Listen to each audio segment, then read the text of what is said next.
This video is going to show you what to write in for page 1 out of your math book.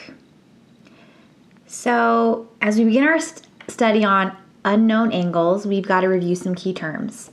So I've already written in what I want you to fill in the blanks. So two angles, angle AOC and angle COB with a common side of OC are adjacent angles if C is in the interior of angle AOB.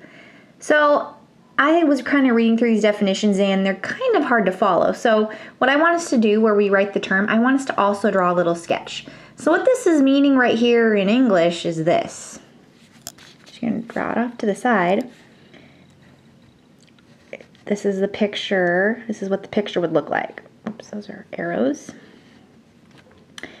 And this is point A, O, C, and this is point B, okay?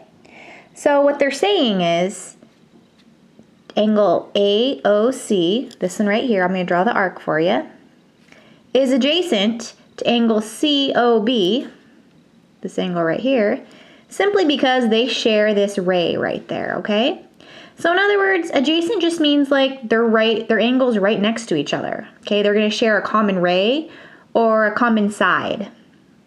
So the term for this was adjacent. So please remember, adjacent angles, they share a ray or a side, okay? And there's the picture that matches that.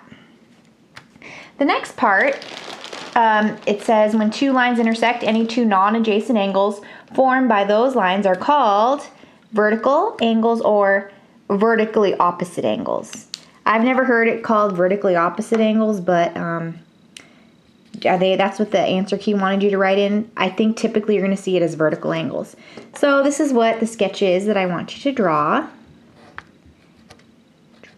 Like this. And vertical angles, they'd just be right here. And the one directly across from it. See how they're not adjacent? They're not right next to each other. They're across from each other. And I have shown you in the past to just do the little tracey trace thing. So if I'm wondering, hey, what's adjacent to this? You trace its line, and there it matches right there. Then trace the other line that forms it right there, and see how it was straight and straight. So therefore, this angle and this angle, they are vertical to each other. And something you need to know about vertical angles is they're always going to be congruent. So if this angle right here is 89 degrees, then its vertical angle will also be 89 degrees. Okay? All right, the next little definition that they give us, I want you to fill it in. It says two lines are perpendicular if they intersect in one point and any of the angles formed by the intersection of the lines is at 90 degrees. Two segments or rays are perpendicular if the lines containing them are perpendicular lines. So again, what that means like in English is anytime you got like something like line and then like another line like that, if they form a 90-degree angle, that's supposed to be a box. Okay, to indicate 90 degrees. Anytime that there's a 90-degree relationship right there, the stuff that's around it is perpendicular to each other, okay?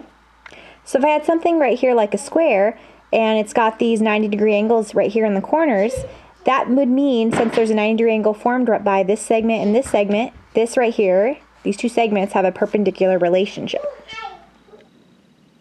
All right, in the next little section below, I want you to start off by crossing off the abbreviation column. I'm not going to go into that. But basically what we've got to do is we've got to use the illustration to write an equation that demonstrates the angle relationship, okay? So they're telling us, well, adjacent angles. Angle A and angle B, they're adjacent to each other, but we're supposed to write an equation. And that may seem kind of confusing at first, but this is what they mean. See this little angle right there? Plus this little angle right there, and notice it's in lowercase, okay? It's lowercase a plus lowercase b.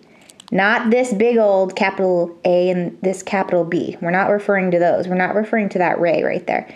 We're just talking about these little guys right here. Well, when I go A plus B, won't it equal the big old honker C? Because look, this little guy plus this little guy gives me that entire angle of angle BAD. Capital BAD, okay? So angle A plus angle B equals C. The next one, it says vertical angles. So that's what's going on. Now let's go ahead and look at the illustration here. Okay, they've got little angle A degrees here and little angle B degrees right there.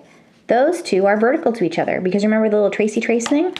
When I trace them, so if I'm like, oh, what's vertical to angle A? Make sure you're going straight. There's no bendy bends, okay? I'm sorry I'm talking like that, but there's no little bends, all right? See? Oops, it's straight. Since this was straight through, there's no bends, A is congruent to B. They're equal to each other. So if this was like 45 degrees, this is also 45 degrees.